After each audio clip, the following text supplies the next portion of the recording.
We are the inhabitants of a planet at crossroads. For decades, the warning signs are distant: melting ice caps in the Antarctic or rising temperatures in the deep ocean. But today, the contemporary world is defined by a crisis that knows no borders. Climate change is no longer a fortured prediction. It is a present-day reality that is rewriting the rules of human existence. The Philippines, a nation of over 7,000 islands, sits on the volatile front lines of this global upheaval. We are a country where the beauty of our natural resources is matched only by their fragility. As a business student looking at global systems, it is clear that our environment is the ultimate foundation of our economy, yet it is the most neglected.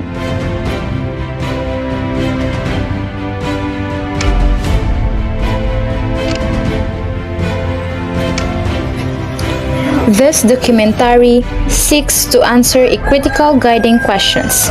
How do the historical and economic structures of globalization drive the environmental crisis? And what ethical path must the Philippines take to ensure a resilient future? The Philippines is no stranger to storms, but in the last 6 days, it's been battered. First, Typhoon Kalmagi hit, killing at least 224 people. And now this, the aftermath of what began as a super typhoon, Feng Wong. These villagers know exactly what flooding can do. But there are still surprises, still bewildering sights. Lives turned upside down with increasing frequency thanks to climate change. This has been a very, very intense monsoon period, and there's been a lot of criticism, even protests about a lack of flood defences and allegations of corruption too. Now, we're in a place called Suma Cab Norte, and just behind me we've been told there is a whole community that's effectively been cut off, around 300 homes, about 1,500 residents. There were winds of up to 185 kilometers an hour when it hit, making this bridge look like it was made of paper. Crashing into Aurora in the northeast as it made landfall. Some swimming through the streets. In all, 1.4 million people were evacuated. Jennifer fled with her 5 children and grandchildren. This was what they faced, trying to wade through waist-deep water. Takot, saka We feared for our lives, she says, that we might drown. It's sad and it's hard for us because we're poor, and now that we're flooded, we need to start all over again. Marie also escaped. For now, the clean-up operation looks pretty overwhelming.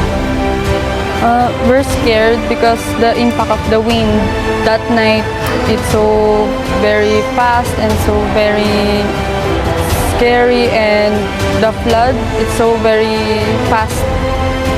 Do you think you'll be able to get back soon? I hope so. I hope so. We came back soon. The typhoon is headed for Taiwan, downgraded, and here, not as devastating as feared. But extreme weather is becoming more common, and life for many in the Philippines a lot less secure. Cordelia Lynch, Sky News, Nueva Ecija in the Philippines. To understand the problem, we must look at the science of intensification, as global greenhouse gas emissions trap heat in our atmosphere. The oceans absorb that energy. For an archipelago like ours, warmer waters act as fuel. This is why we are seeing super typhoons, storms that undergo rapid intensification, turning from manageable rains into catastrophic winds in a matter of hours. Human activities, from pollution to overpopulation, are driving up the Earth's temperature and fundamentally changing the world around us.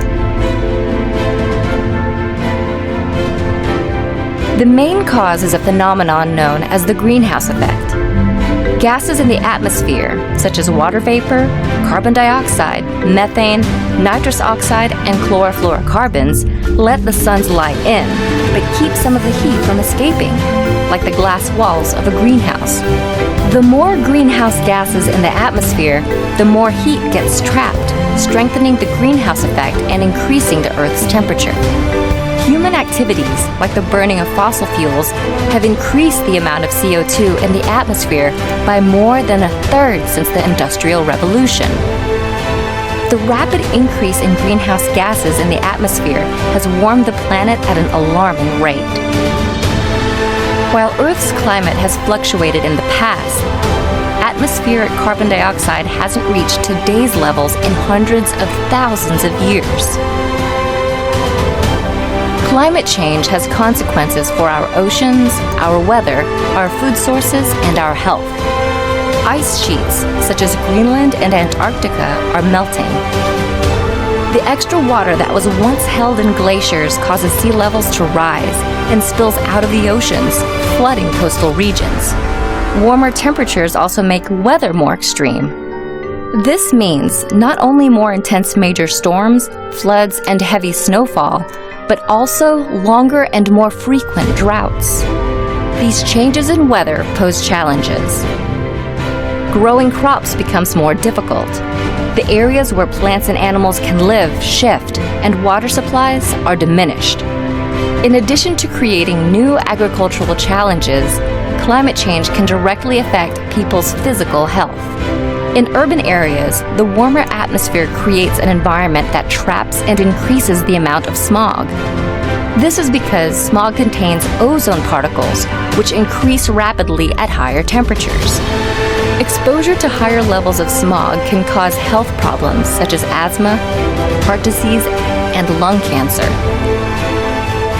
While the rapid rate of climate change is caused by humans, humans are also the ones who can combat it.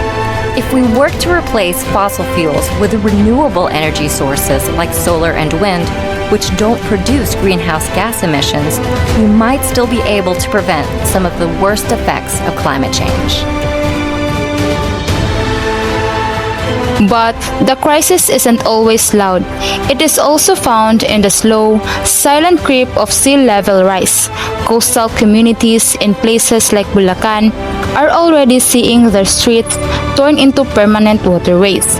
Farmers in the Cagayan Valley are facing droughts that crack the earth and destroy livelihoods before a single seed can sprout.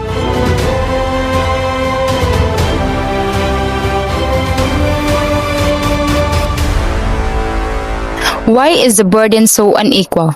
To analyze this, we apply world systems theory. In the globalized economy, the core nations, the wealthy, industrialized West, have built their immense wealth on over a century of carbon emissions. They are the primary drivers of the crisis.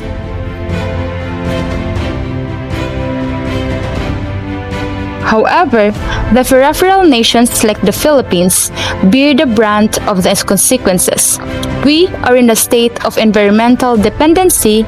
We often export our natural resources to fuel global markets, only to be left with the ecological degradation and the bill of disaster recovery.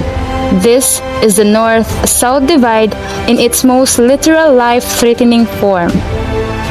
I want to start with, do you believe, big picture, before we get to the handbook, do you think that society, that Philippine society, is moving at a sufficient pace on the climate crisis and on the ESG agenda? Go ahead, EJ. No, I don't think we do, especially given everything that you were just saying. If I break down sustainability, for me, it's really two parts. The first part is stewardship.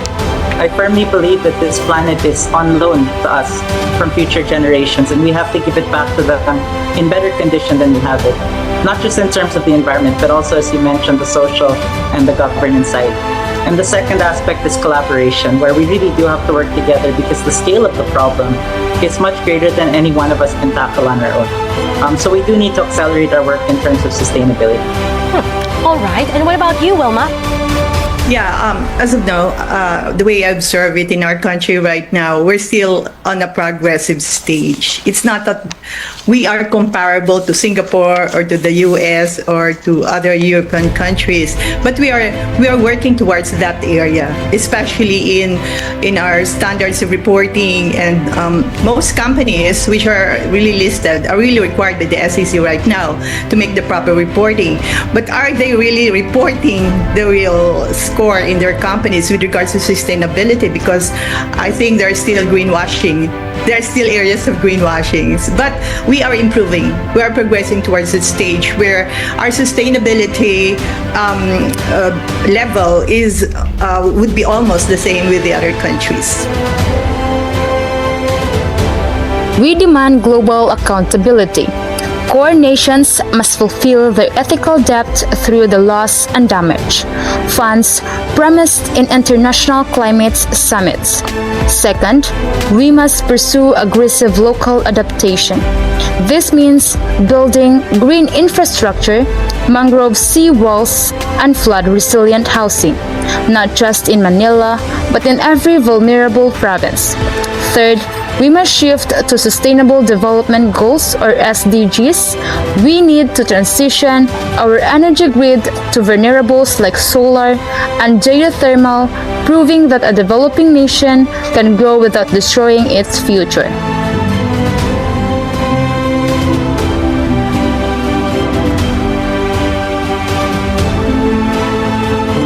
The breaking point is a warning, but it is also an opportunity. We have seen how fragile our contemporary world is, but we have also seen the incredible resilience of the Filipino spirit. We are all connected by the air we breathe and the rising seas that touch our shores. Globalization must evolve from a system of exploitation into a system of shared responsibility. The time to act isn't in the next decade. The time to build a sustainable world is now. The breaking point is a warning, but it is also an opportunity. We have seen how fragile our contemporary world is, but we have also seen the incredible resilience of the Filipino spirit. We are all connected by the air we breathe and the rising seas that touch our shores. Globalization must evolve from a system of exploitation into a system of shared responsibility. The time to act isn't in the next decade. The time to build a sustainable world is now.